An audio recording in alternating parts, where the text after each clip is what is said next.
Yesterday in Washington, on a Sunday, the president announced the new head of the Consumer Financial Protection Bureau. It will not be Elizabeth Warren, the popular champion of the agency who is, frankly, better than anybody else in the administration about communicating with people on economic issues of all stripes.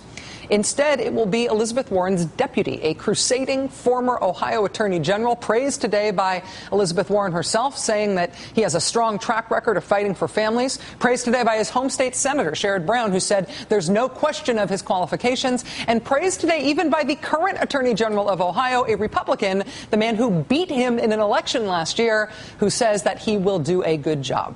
The Consumer Protection Agency officially opens for business on Thursday. Republicans have long said now that they would oppose not only Elizabeth Warren running that agency, but they would oppose anybody running that agency because they don't want that agency to exist, because they think consumer financial protection is some sort of nefarious anti-banking scheme, and they're with the bankers. So this is going to be a fight. This was always going to be a fight. But now we know, thanks to how far the Republicans are pushing things in Washington right now, now we know that this is going to be a fight on a high wire over an abyss. Elizabeth Warren writing today on the White House blog, quote, "We got this agency by fighting. We stood it up by fighting. And if it takes more fighting to keep it strong and independent, then we can do it." Joining us tonight for the interview is Elizabeth Warren, the attorney and Harvard Law professor who is recognized as the principal architect of the Consumer Financial Protection Bureau, which is scheduled to start operations this Thursday. She's been serving as an assistant to the president and special advisor to the Treasury in advance of that start date. Professor Warren, thank you so much for your time. Thank you. It's a pleasure to be here. This is a landmark week for you. The agency you champion comes into existence with a slew of enemies already in Washington, which you wrote about today. How do you feel about this first week and the chances for this agency's survival? You know, I actually feel great, and I'll tell you why I feel great.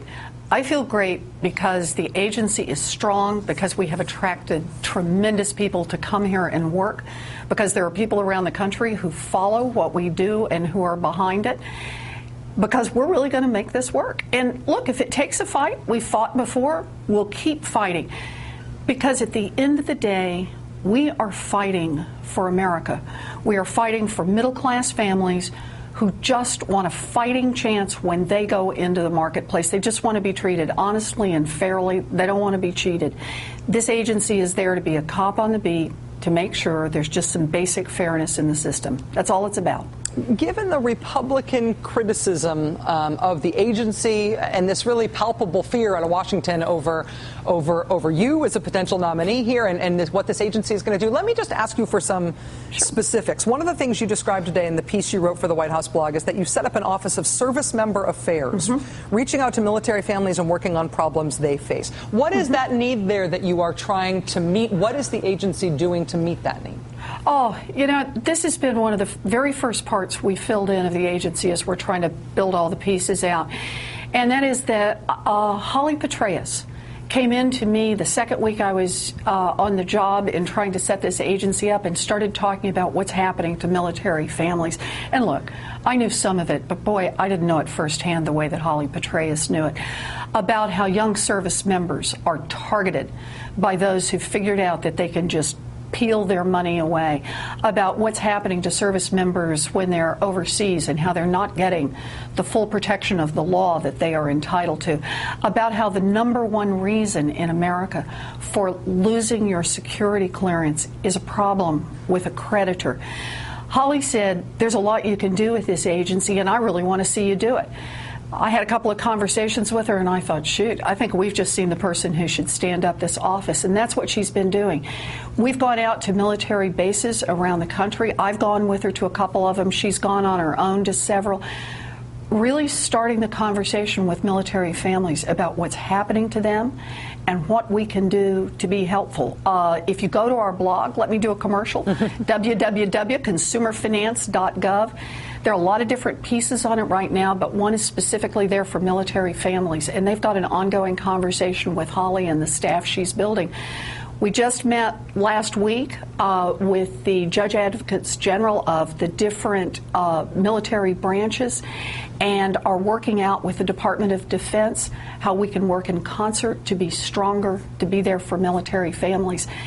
Look, there are major financial institutions that have admitted that they didn't follow the law, that they foreclosed illegally against military members and their families when those members were deployed in Iraq and Afghanistan and other places outside the United States. We've jumped in on that and asked for what procedures they're using to make sure they're going to be in compliance with the law. And starting this Thursday, we get to start putting our cops on the beat. We're here for military families, but you know, that's just a microcosm of what's happening in all of America. That's what this agency is for.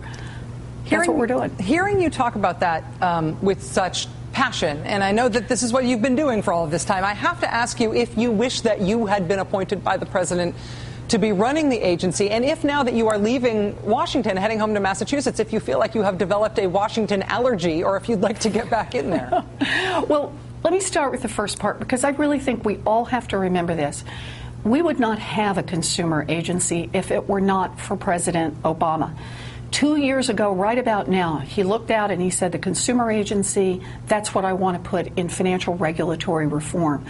Over the next year, while everybody fought back and forth over the reg reform bill, there were a lot of offers on the table to get something else if you'd kill the consumer agency or if you'd weaken it. He consistently said no. And a year ago, right now, this week, he signed into law a bill that made this consumer agency exist in a strong and independent way. Now, since then, what's happened is there are folks on Capitol Hill, Republicans, in the Senate and the House. They voted against the bill to begin with. They voted against the agency to begin with.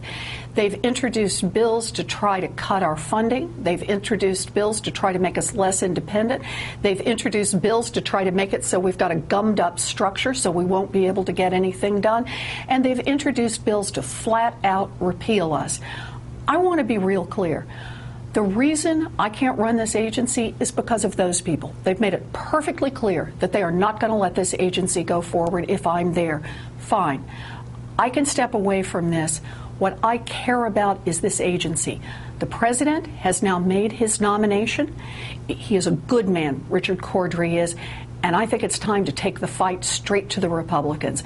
We need a director in place. That is the law, and we are not going to let the minority come in and dictate the terms of this agency, rip its arms and legs off before it's able to help a single family. When you talk about taking it straight to the Republicans, do you want to be part of that fight in the future? You know, I'm going to be part of that fight one way or another, Rachel. Let me just be clear about this. I have really done three things in my life. I have taught school, because that's what I do. I've done research around what happens to middle-class families and tried to understand that. And I have thrown rocks at people that I think are in the wrong. I've done it before, I've continued to do it, and I'm going to do it in the future. Elizabeth Warren, consumer advocate and Harvard Law professor, thank you for taking time on this night of all nights, especially to talk with us about this. Best of luck. I hope we'll stay in touch. Thank you. You should know, if you don't already, that there is an effort underway by liberals and Massachusetts Democrats to make Elizabeth Warren convinced that she ought to run for Senate against Scott Brown. Just so you know, that's just happening. I'm just reporting. You decide.